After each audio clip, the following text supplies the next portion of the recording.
Huh? You're pregnant? No way. You're not serious about having the baby, right? That was the first thing my husband said to me when I finally got pregnant at 40.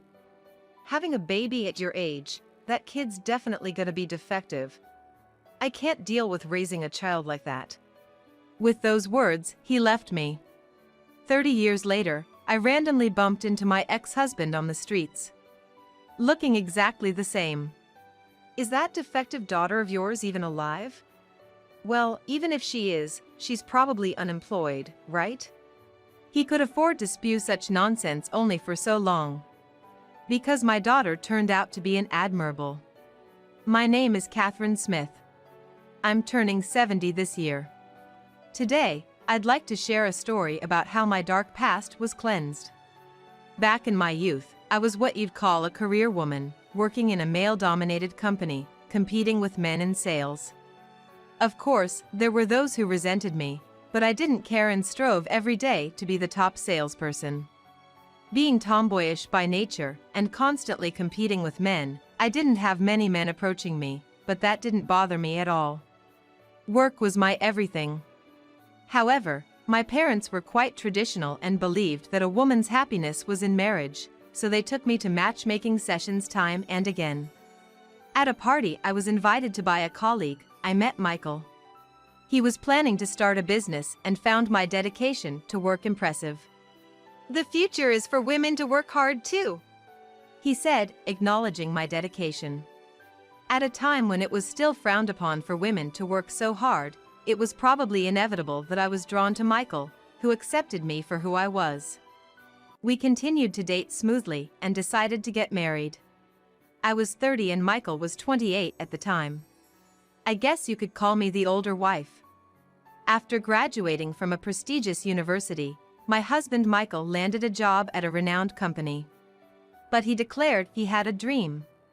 And with that, he quit to start his own venture. It was quite a gutsy move, especially since he didn't rely on the knowledge or technology from his previous job, but chose to start a business in an entirely different field. At that time, I had no knowledge of entrepreneurship. My only aim was to get a job and work my butt off. That's why, when Michael shared his firm resolution to start a business, I must admit I was taken aback by his masculinity and thought it was cool. When I'd come home after work, he'd tell me things like, "I tried this out today," or "This is my goal, and this is the issue at hand." I didn't quite grasp all of it, but I enjoyed listening to his work stories. Living a monotonous daily life and striving to excel at my job, I found Michael's tales exciting and appealing. Then, a few years passed. And one day my company held a family social event. It was a weekend gathering where employees and their families came together for a barbecue to deepen our connections. At this time, Michael's business wasn't doing so well, nearly at the brink of closure. Looking for a change of scenery, I invited Michael to the family social, and he was thrilled to join. But during the barbecue, a close office assistant approached me, asking if Michael was drunk, expressing concern. Michael can handle his liquor. And doesn't change much when he's drunk. What happened? I asked, puzzled. The assistant told me she was worried because she saw Michael arguing with Ms. Smith from accounting. Arguing with Ms. Smith? Concerned, I rushed over to Michael and heard him saying, "But it's the truth, isn't it?" I quickly pulled Michael away and apologized to Ms. Smith for the disturbance. Later, I went to Ms. Smith to get the full story, and it turned out Michael had said something offensive about factory workers, suggesting it must be tough. I apologized deeply to her and thankfully, she forgave us. However, this discriminatory remark by Michael wasn't entirely surprising. Yes. Michael always took pride in graduating from a prestigious university, landing a job at a renowned company, and even starting his own business. He had a tendency to look down on others based on education and background. As someone with limited dating experience, I did feel a bit off about his remarks, but also felt proud when he said that me being a woman did not stop me from graduating from a prestigious university and competing in the male-dominated workforce. Despite some issues, we were living happily as a couple. Yet, we had another worry. We were having trouble conceiving a child. At that point, I was still working hard and wasn't too stressed about it, thinking it was something we couldn't control. But as I reached my mid-30s, the situation felt more pressing. Even so, I thought that if worst came to worst and we couldn't have kids, living a peaceful life just the two of us wouldn't be so bad. However, Michael seemed to have a different view. He began to express frustration about not having children yet. It's embarrassing that we don't have kids at this age.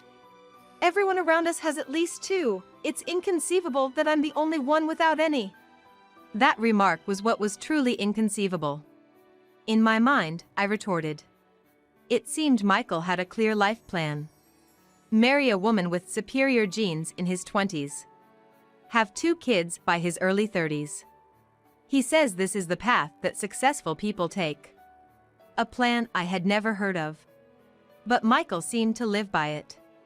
In my 20s, I met and married Michael, who deemed me to possess superior genes.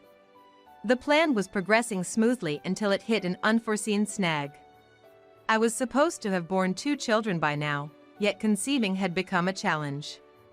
This displeased Michael. His frustration started to show, and he bluntly criticized me. You're academically successful and career-oriented, but it seems you lack maternal aptitude. Moreover, he accused me, your alma mater might be renowned, but as a woman, you're flawed. I've been duped. When I broached the subject of fertility treatments, Michael rejected the idea, stating, Children born through fertility treatments can't possibly be superior. I'm totally against it. What a biased opinion. No matter how I tried to persuade him, even suggesting a simple hospital visit, he'd say things like, going to the hospital for such a thing would be an embarrassment. When I tentatively proposed at least getting tested, he exploded, what, you're saying it's my fault? Cut it out. He yelled and insisted, if you really want to go that badly, go by yourself. But going alone seemed pointless. Fertility treatments are a couple's endeavor. Yet, Michael failed to understand this. Nonetheless, I visited the fertility clinic alone, where the doctor told me, everything seems fine. Please come back with your husband next time. That was to be expected. After all, a child isn't made alone. Yet, without Michael's cooperation, it seemed I had no choice but to give up. That's what I thought. A decade into our marriage, I began to see Michael's so-called masculinity as nothing more than selfishness. His enthusiasm for starting a business had faded into a cycle of starting and giving up, and now, 10 years later, nothing had changed. While he did odd jobs occasionally, my salary was the mainstay of our finances. Yet, he would conveniently ignore any inconvenient truths. How many times had the thought of divorce crossed my mind? But after 10 years, affection takes root.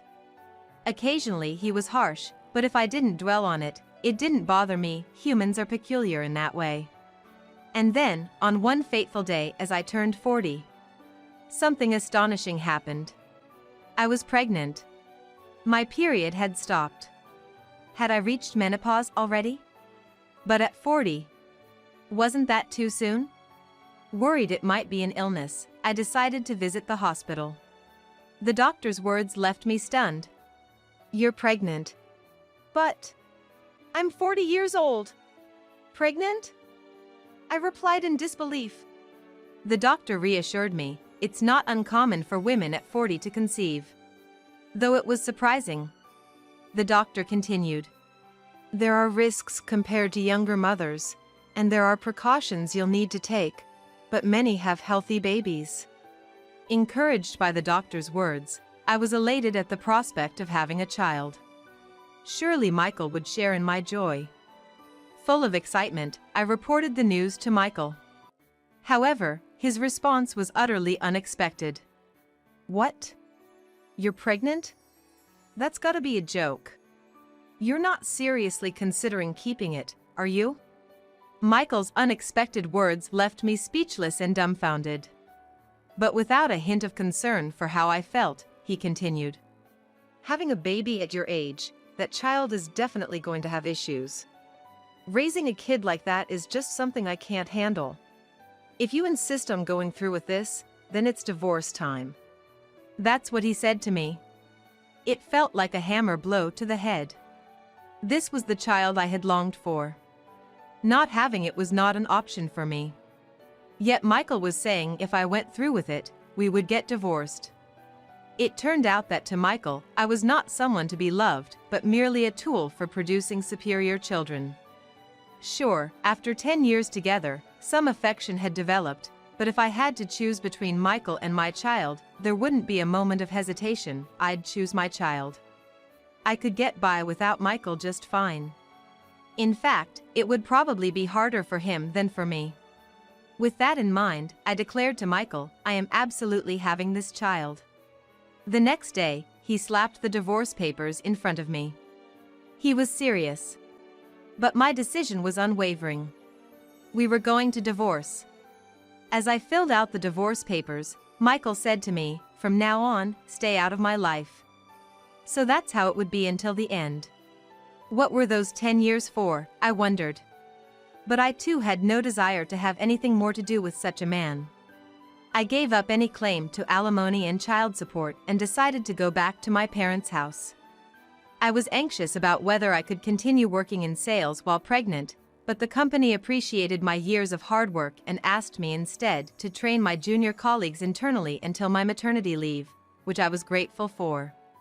Michael had been cruel, but I was surrounded by understanding people who encouraged me, and I gave birth to a healthy girl, Mindy.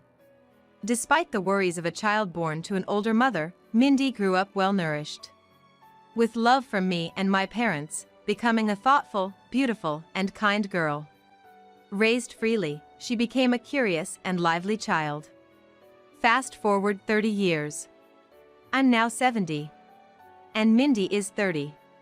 An independent and successful adult. I've lived happily without a single thought of Michael. Then, one day, I was stopped by a familiar voice on the street. "Hey, is that you, Catherine?" Michael? Yes, it was that detestable Michael. "What's with you, looking all scruffy like that?" Michael approached with a sneer. "Just turned into an old lady, huh? I guess taking care of a kid with disabilities is tough, right?" He assumed Mindy was disabled, hurling the same old insults at me as before. "After our divorce, I remarried a woman 10 years younger. Looks really are everything with women. Turns out education didn't matter at all." Michael bragged, unasked, about his life post-divorce. "After our divorce, I remarried a woman 10 years younger. Looks really are everything with women. Turns out education didn't matter at all." Michael bragged, unasked, about his life post-divorce.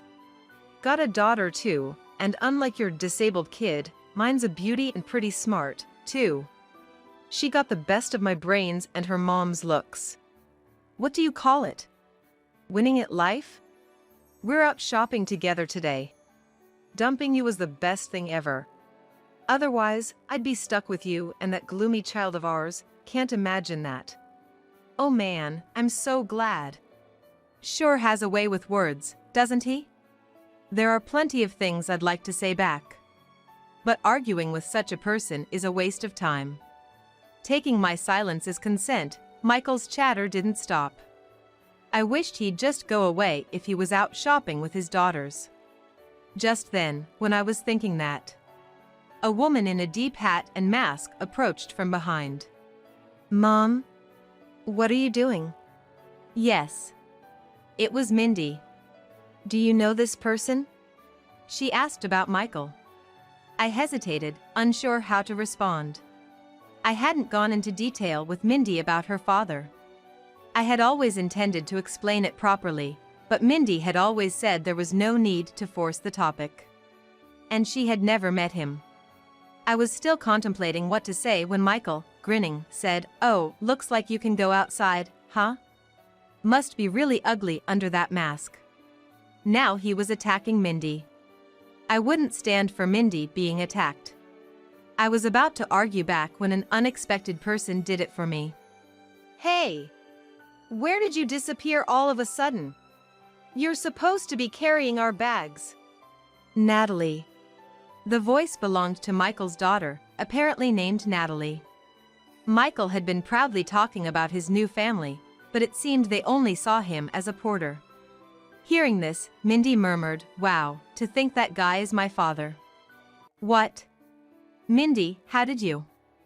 I was shocked. She laughed and said, "When he's talking that loudly, it's hard not to hear." Then Natalie, who had overheard, pushed Michael aside and rushed to Mindy, asking, "Could you be Mindy? I'm a huge fan. Could I maybe get your autograph?" She was excited. Indeed. My daughter Mindy is an actress. Curious and eager, as a child, she held a flyer for a child actor audition, her eyes sparkling as she negotiated with me to apply. I thought she wouldn't get in, but let her apply anyway, and to my surprise, she was accepted. From there, Mindy worked hard and steadily, and, though I'm her parent, it's fair to say she's become a top-notch actress. And shockingly, Michael's daughter Natalie was a big fan of Mindy's. Watching all this, Michael flipped and started to brag, "Hey! Mindy's my daughter. She's doing great. I can brag about this." But then Natalie yelled at him, "You were just telling Mindy's mom how glad you were about the divorce, and calling Mindy defective. That's totally unacceptable. Even if Mindy and her mom forgive you, I will never forgive you for life." Sure enough, it seems even Michael couldn't say anything back to Natalie. After Natalie said that to him, he hurriedly came to apologize to us. But Michael's enemies only continued to grow. Michael's current wife, Christy, showed up and said, "You really need to start taking things seriously. Talking about starting a business, but just drifting around aimlessly. I've put up with it because you do anything I ask, so I've held off on divorce, but seeing how you treat your ex-wife, it's just cruel. Looking down on others and attacking those who seem weaker than you, it's the lowest of the low. I can't be with someone after seeing their true nature." "We're getting a divorce," she said nonchalantly. Caught off guard by the sudden declaration of divorce, Michael pleaded with Christy, "I'm really sorry. Please, anything but divorce." Despite his begging, both Christy and Natalie had had enough. Realizing pleading with them was useless, he turned to Mindy and said, "Please forgive my earlier rudeness. I'm terribly sorry.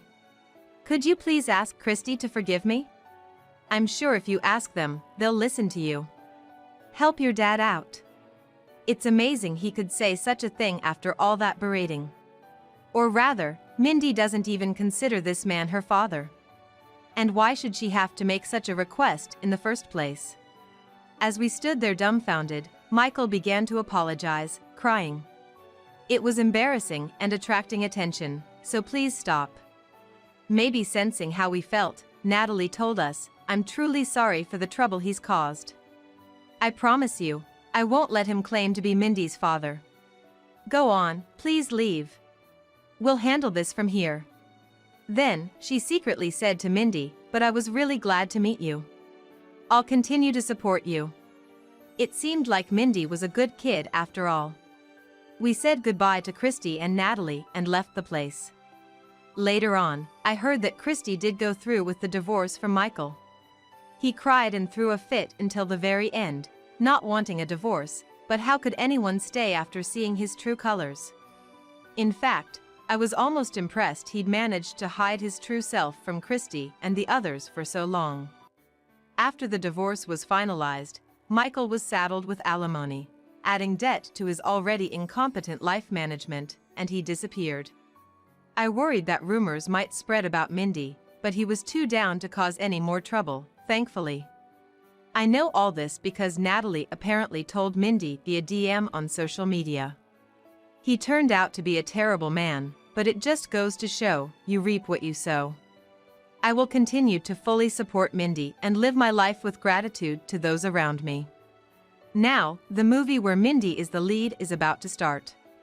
She's playing a lawyer who cuts down the evils of society. I'm looking forward to it.